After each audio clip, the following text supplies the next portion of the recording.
इब्रानियों की पत्री 4 अध्याय।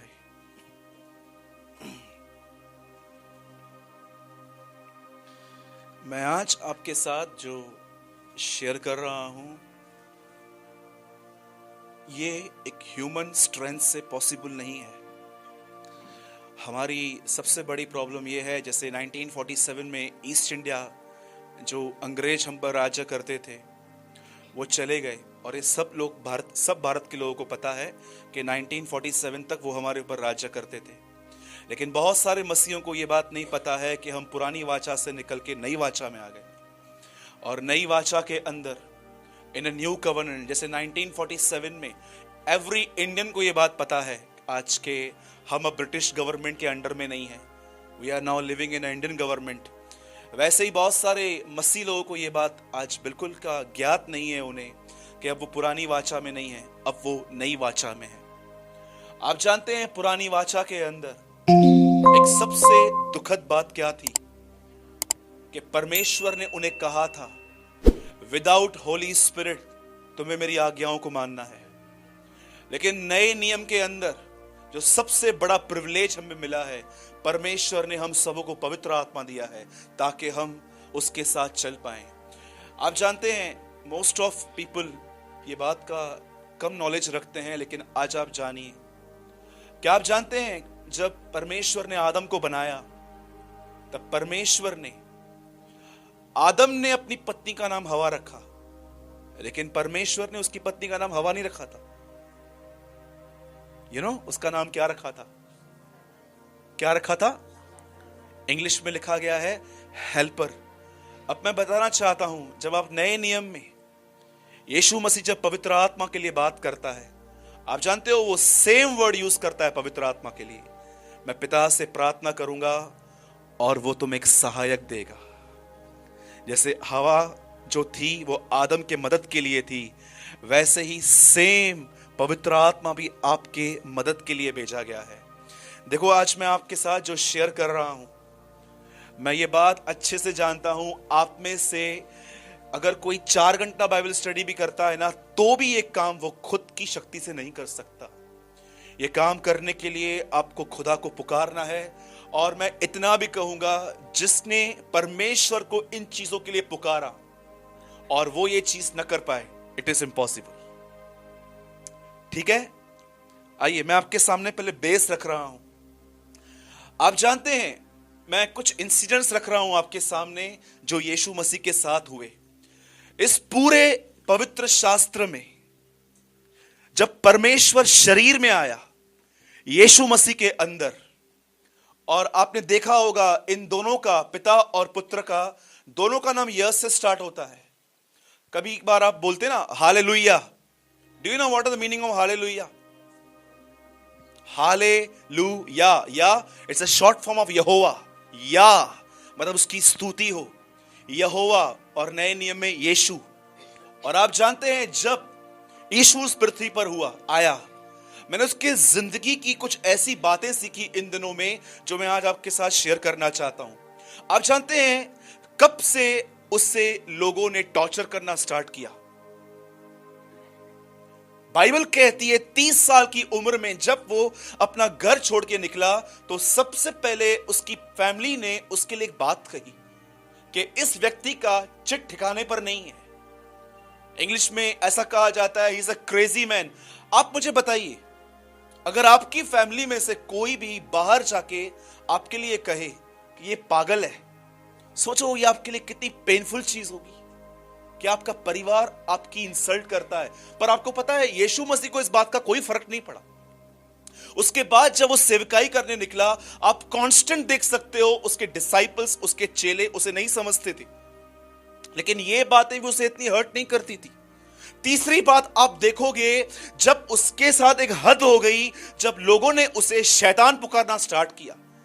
बहुत सारे लोगों ने कहा ये दुष्ट आत्मा जो निकालता है ना, ये खुद की ताकत से नहीं निकालता है, ये कहां जाता है वहां पर सेटिंग करके आता है शैतान के साथ, ये दुष्ट आत्माओं की सहायता से दुष्ट आत्मा निकालता है। जब यीशु ने ये सुना, तब भी उसे कुछ दुख नहीं हुआ। और ये बात तो छोड़िए, जब यीशु लकड़ी पे गया, 4 लोग पकड़ के खड़े थे, 2 लोग मार रहे थे। आपको पता है यीशु वहां भी नहीं रोया। पूरी बाइबल के अंदर यीशु मसीह 2 बार रोया है, और मैं आज आपको वही 2 बातें समझाना चाहता हूं कि परमेश्वर कब आपके साथ ब्रोकन होता है रहकर। आप जानते हैं फर्स्ट टाइम यीशु कब रोया? कितनी बड़ी बात है, उसे कीले लगे, उसे गालियां पड़ी, उसके मुंह पे थूका गया, पर वो एकदम जैसा था वैसा ही बना हुआ। लेकिन एक चीज जब उसके साथ हुई, लिखा है वह रोया। और आज आपको भी ये बात देखनी है कि परमेश्वर आपके साथ आनंदित है कि वो आपके साथ रोता है। डू यू नो एक दिन क्या हुआ? बाइबल कहती है वो यरूशलेम आया, और जब उसने यरूशलेम को देखा, बाइबल कहती है वो रो पड़ा। ही क्राई, वो रोया। क्यों रोया वो? उसके नीचे रीजन लिखा है, क्योंकि उसने ऐसी बेड़े देखी जिनका कोई चरवाहा नहीं था। आपको पता है प्रभु यीशु कब रोता है? जब एक कलीसिया को एक अच्छा लीडर नहीं मिलता, जब वो देखता है कि जो लीड कर रहे हैं चर्च को, वो एक करप्शन में जी रहे हैं, ये बात उसे तोड़ती है। मैंने रिसेंटली मैं एक जगह पर प्रचार कर रहा था, और मेरे पहले एक प्रीचर बुलाए गए थे, and he preach like that. उन्होंने ऐसा प्रचार किया कि अगर तुम अपना पैसा प्रभु को नहीं दोगे तो डॉक्टर को दोगे। मेरी आत्मा जल गई अपने आप में। पैसा दो प्रभु के राज्य में, अगर नहीं दोगे तो ये तुमको डॉक्टर को देना पड़ेगा। और लोग डर डर के डाल रहे थे, और मैं सच कह रहा था। मैंने प्रभु से प्रार्थना की, प्रभु मीटिंग पूरी होने के बाद मुझे इस आदमी से 10 मिनट मिलना है, ताकि मैं जानूं कि किस यीशु का प्रचार कर रहे हैं हम। यू नो, परमेश्वर हर्ट होता है ऐसी प्रीचिंग से। परमेश्वर हर्ट होता है उन प्रचारकों से जो अपनी चर्च को गिल्ट में लेके जाते हैं। Do you no guilt? जिस प्रचार को सुन के आपके अंदर गिल्टीनेस आती है कि मैं कितना घटिया आदमी हूं, मैं कब सुधरूंगा। आपको पता है पौलुस कहता है gospel is the gospel of hope. सुसमाचार उम्मीद का सुसमाचार है, आशा का सुसमाचार है। वो प्रचार जो आपको गिल्ट में लेके जाता है, वो प्रचार कभी परमेश्वर की तरफ से नहीं हो सकता। यीशु मसीह ने कभी भी ये नहीं कहा कि तुमने सुना था और तुम्हारे साथ ये होगा, फुल स्टॉप, जाओ। यीशु मसीह ने हमेशा उन्हें रास्ता दिखाया कि भले ही तुम कैसे भी हो, तुम बाहर आ सकते हो। The gospel is a gospel of hope. और जब परमेश्वर देखता है ऐसे प्रचारकों को जो चर्च को गिल्ट में लेके जा रहे हैं, जो परमेश्वर का एक गलत चित्र वहां पर भेज रहे हैं, बाइबल कहती है वह उस समय रोया जब उसने देखा कि ये ऐसी बेड़े हैं जिनका कोई चरवाहा नहीं है। मेरे भाइयों और बहनों, मैं आपको बताना चाहता हूं, आप में से कितने भी लोग यहां पर हैं, चाहे आपके लाइफ में एक सीक्रेट सिन है या आप एक पब्लिकली सिन करते हैं, मैं आपको बताना चाहता हूं, स्टिल यू हैव होप। परमेश्वर आपको छुड़ा सकता है, सिर्फ एक कंडीशन पे। आपको और मुझे ईमानदार बनना है, उसके सामने मान लेना है कि हां प्रभु, मैं ऐसा हूं, बड़े से बड़ा गुनहगार वहां से आ सकता है। एंड सेकेंड थिंग जो मैंने उस प्रीचर के मुंह से सुनी, जानते हो उन्होंने क्या कहा? Jesus loves Sinners. आपको पता है इस पूरे होल बाइबल में ये वर्ड नहीं है। अगर आपको कहां मिले तो प्लीज आप मुझे दिखाना। The Bible says Jesus calls sinners to repentance. मैं पापियों को मन फिराने के लिए बुलाने आया हूं। आपको पता है पूरी न्यू टेस्टामेंट में आपको कहां भी ये वर्ड नहीं मिलेगा कि पापियों से प्रेम। बाइबल कहती है मैं पापियों को मन फिराने के लिए बुलाने आया हूं। और ये मन फिराना कैसा होता है कि परमेश्वर आपसे कॉन्स्टेंटली आपकी गलतियों को नजरअंदाज करता है, माफ करता है, आपको फिर भी आपके गलत रवैये के बाद भी वो आपसे प्रेम करता है। इसलिए रोमियो में लिखा गया है कि परमेश्वर की भलाई तुम्हें मन फिराव का अवसर देती है। कभी आपने सोचा कि आपके अंदर कोई बदलाव न होने की वजह से भी खुदा क्यों आपको अपना प्रेम देता है, आपकी सारी जरूरतें पूरी करता है, ताकि आप अब मन फेर के उसके पास आए। बहुत ब्यूटीफुल लिखा है इंग्लिश में, the goodness of God lead man to repentance. एक परमेश्वर की भलाई तुम्हें मन फिराना सिखा देती है। आज मैं अपना फर्स्ट क्राइम यहां पर जो यीशु का था कि उसने देखा कि यरूशलेम को एक अच्छा चरवाहा नहीं है, वो रो पड़ा। अब मैं दूसरा आपके साथ शेयर करना चाहता हूं जो हमारे जिंदगियों से बहुत जुड़ा हुआ है। आइए, मैं चाहता हूं कि आप में से जिनके पास भी बाइबल है, पवित्र शास्त्र है, हम सब ओपन करेंगे इब्रानियों की पत्री 4 अध्याय। हाँ, कोई मेरे साथ पढ़िए।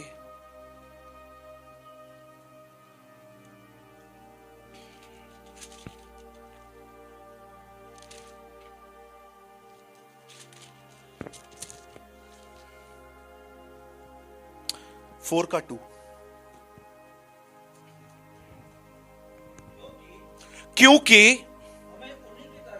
क्योंकि हमें उन्हीं की तरह सुसमाचार सुनाया गया है, पर सुने हुए वचन से उन्हें कोई फायदा नहीं हुआ। हाँ,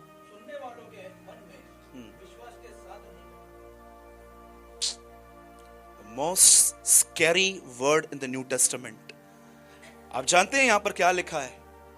इजराइलियों के लिए लिखा है, वे हमारी तरह बाहर आए, जैसे वो मिस्र से बाहर आए, हम संसार से बाहर आए।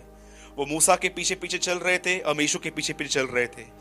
हमारा पानी का बपतिस्मा हुआ जब वो लाल समुद्र के नीचे से गुजरे, उनका बपतिस्मा हुआ। हमारा पवित्र आत्मा का बपतिस्मा हुआ, वो बादल के नीचे थे, उनका बपतिस्मा हुआ।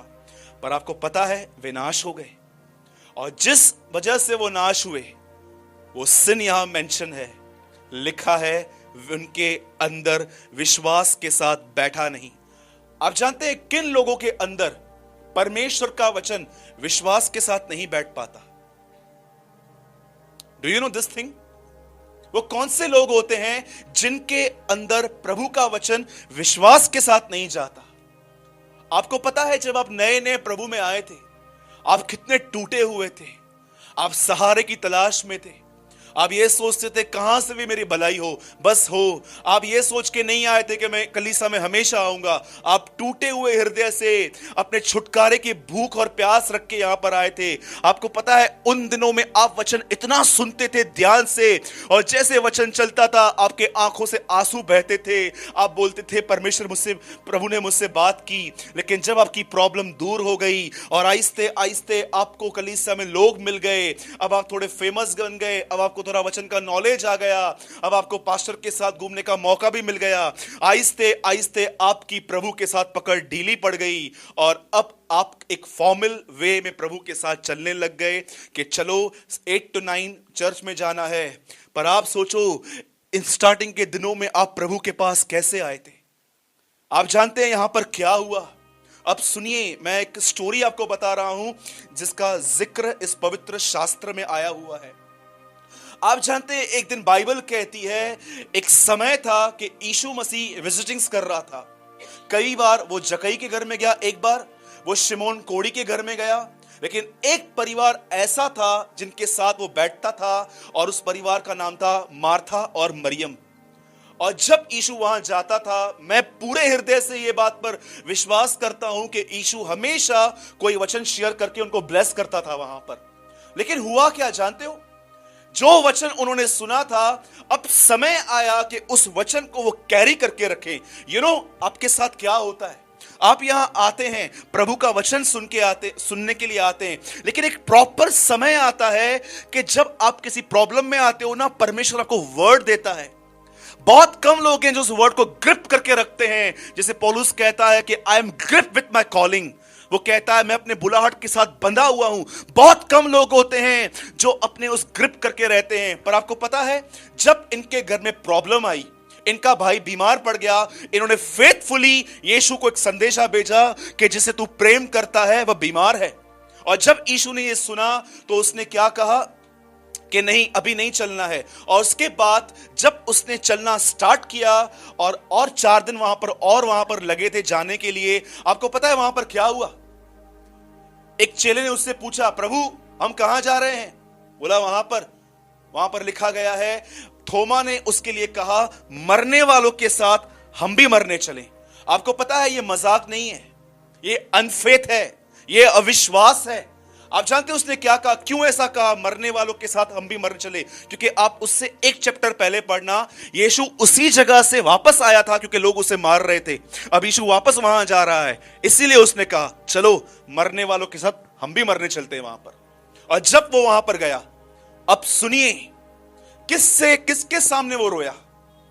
मार्था के सामने कि मरियम के सामने? मैं आपसे एक सवाल पूछ रहा हूं। दो बहनें थी, मार्था और मरियम। यीशु मसीह मार्था के सामने रोया है कि मरियम के सामने? पक्का? ओके, सुनिए, जैसे यीशु वहां गया, बाइबल कहती है मार्था को पता चला कि यीशु आया हुआ है। बाइबल कहती है वो अपने घर से निकली और भाग के वहां पर गई और उसने यीशु से कहा, प्रभु यदि आप यहां होते तो मेरा भाई कदापि न मरता। और यीशु को कहती है, प्रभु सुन, अभी भी तू परमेश्वर से कुछ मांगेगा, वो तुझे मिलेगा। और यीशु उसे साफ शब्दों में कहते हैं, तेरा भाई जी उठेगा। लेकिन वचन कहता है कि वो कहती है, हां, पुनरुत्थान के दिन जीवित होगा। आपको पता है, बहुत बार खुदा हमें बहुत सिंपल बातें कहता है, पर बहुत बार हम लोग ना स्पिरिचुअल बातों को पकड़ने की कोशिश करते हैं। एक दिन मैं एक प्रचार कर रहा था और एक आदमी ने पूछा, सूरत भाई आपने प्रचार किया, गुस्सा मत करो, इसका अर्थ क्या है? मैंने कहा, क्या अर्थ बताऊं? अभी गुस्से के ऊपर रेवलेशन चाहिए तुमको? So many people asking revelation। मैं बाइबल इसलिए पढ़ता हूं रेवलेशन के लिए। मेरे भाइयों और बहनों, मैं बाइबल को रेवलेशन के लिए नहीं पढ़ता हूं। न्यू टेस्टामेंट ओल्ड टेस्टामेंट का रेवलेशन है एक्चुअली। आप पढ़ो, the last book of the new testament is revelation of Jesus Christ. किस चीज का रेवलेशन चाहिए आपको? बहुत सारे लोग क्या करते हैं जानते हैं? सामने सामने साफ साफ बात लिखी है वो नहीं पढ़ेंगे, इसमें गहराई में जाना है, इसमें और गहराई में जाना है। एक वचन लिखा हुआ था, उसमें लिखा था, लालच मत करो क्योंकि यह मूर्ति पूजा के समान है। अब एक आदमी इसके ऊपर रेवलेशन ढूंढ रहा था। बहुत बार क्या होता है, खुदा आपसे बहुत सिंपल बातें कहता है, लेकिन हम उन बातों को समझ नहीं पाते हैं। अब प्रभु ने ये नहीं कहा, मार्था चिंता मत कर, बादलों पर रहूंगा, देखना ये लाजर जिंदा होगा। यीशु ने सिंपल कहा, तेरा भाई जी उठेगा। कितने लोग हैं जो बाइबल को, सच बताओ, सिर्फ रेवलेशन को पाने के लिए पढ़ते हैं ताकि आप अगले दिन टाइप करके सबको भेजो और लिखो, I got it. Do you no? So many boosting आजकल यहां से होती है खड़े होके, मैं 40 दिन के उपवास में था, तब खुदा ने मुझसे बात की। अच्छा, उपवास था इसलिए बात की? बगैर उपवास के तुमसे बात नहीं करता है। मैं वहां गया था, वहां पर 3000 लोग थे और परमेश्वर ने, ये 3000 बोलने की क्या जरूरत थी? So many boasting, so many. Yeshu Masih ने जब यायर की बेटी को जिंदा किया, यीशु ने क्या किया? पतरस आजा, खड़ा हो जा बेटी, स्माइल स्माइल बेटा, स्माइल स्माइल दे बेटा, सारे ग्रुप से फॉरवर्ड कर देना। यीशु ने ये कहा, फेसबुक पे अपलोड कर देना, मैंने किया है। यीशु ने सिंपली कहा, ऐसे कुछ खाने को दो। आपको पता है हमारे यीशु मसीह की सेवकाई कैसे थी? लोगों को ठीक करने के बाद वो उनको कहता था, किसी से मत कहो, क्योंकि उसे डर था कहीं ऐसा ना हो ये लोग मुझे राजा बना दें और वह पर्पस जो क्रूज पे मरना है वो चला जाए मेरे लिए। मनुष्य का पुत्र इसलिए नहीं आया था। और आप जानते हैं, जब ये लेडी एक सिंपल बातों को नहीं समझ पा रही थी, चली गई और अंदर जाके झूठ बोलती है। मरियम को बोलती है, गुरु तुझे बुला रहा है। बुलाया भी नहीं था। हवा ने क्या बोला शैतान को? शैतान ने बोला, क्या प्रभु ने कहा है ये नहीं खाना? बोलती है, हाँ प्रभु ने कहा है ना इसको छूना ना इसको खाना।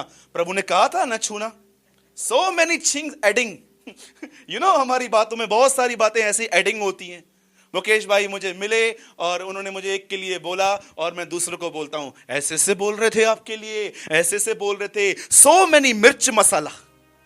डू यू नो, आज बहुत सारे लोग आपके पास आएंगे ना, बोलेंगे ना, सिस्टर ये आपके लिए ऐसे बोल रही थी। मैं आपको सच कहता हूं, उससे 25% बोला है, आपको 1 रुपया करके बताते हैं वो लोग। ट्रस्ट मी, बचो ऐसे लोगों को। हवा और मरियम में एक बात बहुत सिमिलर थी। मार्था में बातों को एडिंग करती थी, वो बातों को बड़ा करके बताती थी। छोटी सी बात को वो इतना बड़ा कर देती थी। आप में से कितने भाई बहन ऐसे हैं छोटी सी बात को बहुत बड़ा बना देते हैं?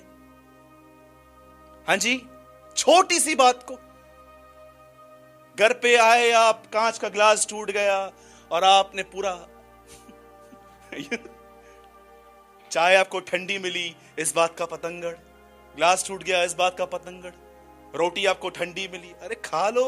किनको ये भी नहीं मिलती है। सीएसटी स्टेशन पे एक बार मेरा खाना गिर गया था, मैं उसको उठाना भी पसंद नहीं करता था, लेकिन 5 मिनट में एक बच्चे ने पूरा खाना खा लिया मेरे सामने, क्योंकि नहीं मिलता है। लोग 10 रुपए के बजिए में सारा दिन निकालते हैं और हमें इतना कुछ मिलता है। और जानते हो यहां क्या हुआ? जब ये मोस्ट स्पिरिचुअल बहन वहां पर आई, एक आत्मिक सिस्टर वहां पर आई, वो क्या बोलती है? प्रभु आप यहां होते तो मेरा भाई न मरता। आपको पता है जब यीशु ने ये बातें सुनी, लिखा है ही वीप, वो रोया। क्यों मरियम के सामने रोया आपको पता है? मार्था के सामने नहीं रोया वो।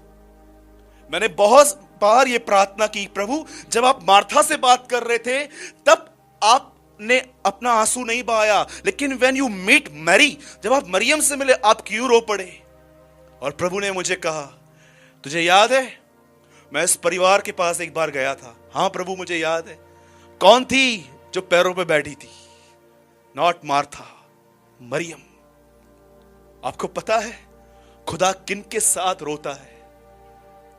वो बेचारा उनके लिए नहीं रोता जो हफ्ते में सिर्फ एक दिन कलीसिया अटेंड करते हैं, लेकिन वो उन लोगों से निराश हो जाता है जो ऑलमोस्ट एवरी मीटिंग आते हैं, लेकिन जब उनके ऊपर कुछ टेम्पटेशन, उनके सामने कुछ लैकनेस, कमजोरी आती है, वो उनको देख के रोता है कि ये लोग कितना जोर जोर से शाउट करते हैं, आमीन, प्रेज द लॉर्ड, हालेलुया, लेकिन आज ये लोग मेरे साथ स्टैंड नहीं है। आप जानते हैं पूरे इंटायर बाइबल में यीशु मसीह तब नहीं रोया जब उसे कीले लग रहे थे, वो उस समय रोया जब उसने देखा मेरे साथ रहने वाले लोग मुझ पर भरोसा नहीं करते। आप सोचो, आप एक बाप हो और आपके पास लाखों रुपए हैं, करोड़ों रुपए हैं, और आप अपने बेटे को एसएमएस करते हो कि बेटा तुझे कितना पैसा चाहिए, और आपका जो बेटा है वो आपको रिप्लाई करता है, आप कहां से दोगे, आप खुद भिखारी हो।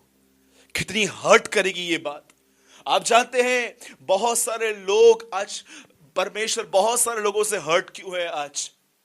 क्योंकि परमेश्वर उन्हें देखता है कि वो कैसे चल रहे हैं जब वो अपने प्रॉब्लम्स में आ रहे हैं। आपको पता है प्रभु यीशु क्या उपेक्षा कर रहा था? जब यीशु ने उससे पूछा तुमने उसे कहां रखा है, वो कहती है प्रभु हमने उसे कब्र पे रखा है। लिखा है यीशु वहां पर गया और जैसे वो वहां पर खड़ा हुआ और वो कहता है इसको हटाओ, लिखा है पत्थर को हटाओ, हटाओ इस अविश्वास को वहां से। और जैसे यीशु वहां पर गया, आपको पता है यीशु क्या एक्सपेक्ट कर रहा था इस परिवार से? मैं आपको बताना चाहता हूं ये कैसे हुआ। जब लाजर मरा और जब उसका बॉडी वहां पड़ा हुआ था, वहां पर स्मेल आना स्टार्ट हुआ होगा और सब लोग वहां पर मार्था और मरियम के पास आए होंगे, अरे हैजा फैल जाएगा, प्लेग फैल जाएगी, इसे उठाओ, समझ क्यों नहीं रही हो? आपको पता है उन्हें क्या उत्तर देना पड़ेगा? जैसे उनके ऊपर एक प्रेशर आया, वैसे ही लाइफ में आपके ऊपर भी बहुत प्रेशर्स आएंगे। अरे शादी में पैसा कहां से आएगा, ये कैसे होगा, वो कैसे होगा। लाइफ कभी कभी आपके सामने इतनी प्रेशराइज आपको करेगी। जब इन दोनों बहनों को प्रेशराइज हुआ, उन्हें ये बोलना चाहिए था जोर से, हम इसे नहीं उठाएंगे, वो हमारे लिए आएगा, कुछ भी हो जाए वो हमारे लिए आएगा, वो आएगा और मेरे भाई को मुर्दों में से जिंदा करेगा। उसे ये बोलना चाहिए था। हम लोग जानते हैं क्या करते हैं, हम प्रेशर में आते हैं, डिस्टर्ब होके बैठ जाते हैं और हमारा मूड ऑफ हो जाता है। मार्था और मरियम को ये बोलना चाहिए था, हम इसे नहीं उठाएंगे, हमारा प्रभु यीशु आएगा और इसे मुर्दों में से जिंदा करेगा। और जब यीशु वहां आया, वो वहां पर नहीं था, इसीलिए बाइबल कहती है वो रोया। मेरे भाइयों और बहनों, याद रखिए, पहाड़ पर चढ़ने के लिए एक एंकर होती है, एक ऐसा ट्रायंगल रहता है लोहे का, इसकी जो रस्सी बंधी हुई रहती है, उसे पहाड़ पे फेंककर एक इंसान पूरी माउंटेन्स पे चढ़ता है। इसी पत्री के आगे लिखा है, Jesus is the anchor of your hope. आपने सिर्फ सुना होगा कि प्रभु उनके साथ दुखी होता है जो जानबूझ के व्यभिचार करते हैं, गलत गलत थॉट्स को एंटरटेन करते हैं, गालियां देता है। पर डू यू नो, हत्यारों से कहा गया तू आज ही मेरे साथ स्वर्गलोक में होगा। व्यभिचारियों से कहा गया तुझ पर दंड की आज्ञा नहीं है। इनके लिए कोई आंसू नहीं बहाए गए। आंसू तब बहा जब उसके खुद के लोग उस पर विश्वास नहीं करते थे। सेम हिस्ट्री आज भी रिपीट हो रही है, सेम। कई लोग कहते हैं ये इब्रानियों की पत्री तो उन लोगों के लिए थी, तो आप फिलिपियो क्यों पढ़ते हो? फिलिपियो भी तो उनके लिए थी। कुरिन्थियों के लोगों की थी। पौलुस कहता है हर बात हमारे लिए लिखी गई है, जो जगत के अंतिम समय में रहते थे। प्रभु आपको सिखा रहा है इनकी तरह मत बनो। अब आप कहोगे सूरज भाई मैं नहीं बनना चाहता हूं ऐसा, मैं चाहता हूं मैं विश्वास करना, पर मैं नहीं कर पाता हूं। आप मेरे घर पे चलिए, लोगों का बिहेवियर देखिए, कैसा इनका बिहेवियर है। आप मेरे बिजनेस में आइए, देखो ये जीएसटी नोटबंदी के बाद कितना प्रॉब्लम आया है। मैं समय भी नहीं चाहता हूं कि मेरे लाइफ में हो, मैं टूट जाता हूं। आपको पता है आपको क्या करने की जरूरत है? मैं 2 दिन पहले एक परिवार से मिला, हम सब भाई वहां पर गए थे। आपको पता है नए नियम में एक सबसे सुपर प्रिविलेज क्या है? Do you no? कितने लोग ये बात जानते हैं? जब यीशु मसीह शादी में गए, जो दाखरस वहां खत्म हुई, वो किसने बनाई थी? प्लीज क्वेश्चन सुनिए ध्यान से। जो पहली दाखरस समाप्त हुई वो किसने बनाई थी? It's a man made wine. लेकिन आपको पता है जब दूसरी दाखरस बनाई गई, उसके लिए अंगूर नहीं मंगाए गए थे। यीशु ने नहीं कहा ग्रेप जूस लेकर आओ, ग्रेप्स लेकर आओ, अभी उसके ऊपर चलना चालू करेंगे हौद में और निकलता जाएगा। Do you no second wine super natural way से बनी थी। हम उस सुपर नेचुरल वे में आए हैं। आपको पता है यदि आप ये देख रहे हो ना कि प्रभु मैं चर्च में वर्ड बहुत एंजॉय करता हूं, लेकिन यहां से जाने के बाद वापस मेरा माइंड उन्हीं में जाता है और मैं ट्रस्ट नहीं कर पाता हूं। आपको परमेश्वर को पुकारना चाहिए कि प्रभु मुझे विश्वास वापस चाहिए जो मैं खो चुका हूं। याद कीजिए पहले के दिनों को, कैसे आप विश्वास में चलते थे, किसी के सामने हाथ फैलाना पसंद नहीं करते थे, हर एक के सामने। अरे स्टार्टिंग के डेज में रूल्स थे हमारे लाइफ में, हम अपनी नीड्स किसको शो नहीं करते थे, इतना विश्वास में चलते थे। अचानक हम पीछे हो गए। यू नो ये नई दाखरस उन्हें मिलती है अगर आप वह विश्वास पाना चाहते हैं जिस विश्वास की आप खोज में हैं। इसे आप खुद प्रोड्यूस नहीं कर सकते। याकूब में लिखा है हर उत्तम वस्तु, हर अच्छा दान ज्योतियों के पिता की ओर से आता है। It's come from the father of lights, English में लिखा है, वो वहां से आता है। आपको निराश होने की कोई जरूरत नहीं है। जो चीज आपके पास नहीं है उसको लेके गिल्ट में लेने की जरूरत नहीं है, मेरे पास नहीं है। आपको सिर्फ परमेश्वर को पुकारने की जरूरत है। मसीह जीवन में हर चीज सुपर नेचुरल वे से मिलती है। लिखा है ऊपर से आती है, नीचे से कुछ नहीं आता।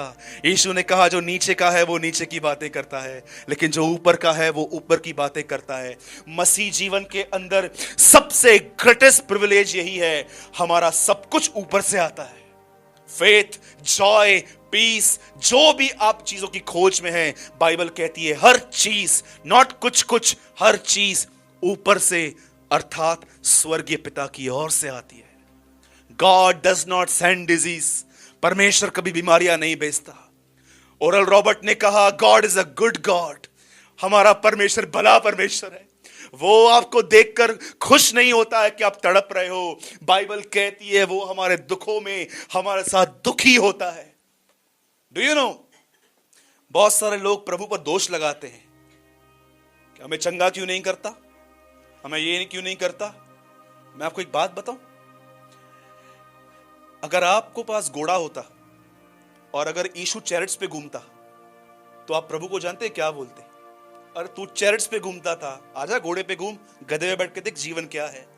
पर मैं आपको बताऊं, आपने जितना सफर किया है ना, उससे 3 गुना ज्यादा वो आपके लिए सफर कर चुका है। इसलिए लिखा है वह उनकी सहायता कर सकता है जिनकी परीक्षाएं होती हैं, क्योंकि वो समय परीक्षाओं में से निकला है। यू नो हमारे लिए इंकरेजमेंट की क्या बात है, हम जो भी फेस कर रहे हैं यीशु मसीह ऑलरेडी वो फेस कर चुका है। इसलिए लिखा है वह हमारे लिए एक दयालु महायाजक है। मेरे भाइयों और बहनों, याद रखिए परमेश्वर तब रोया जब उसने अपने लोगों में अविश्वास पाया।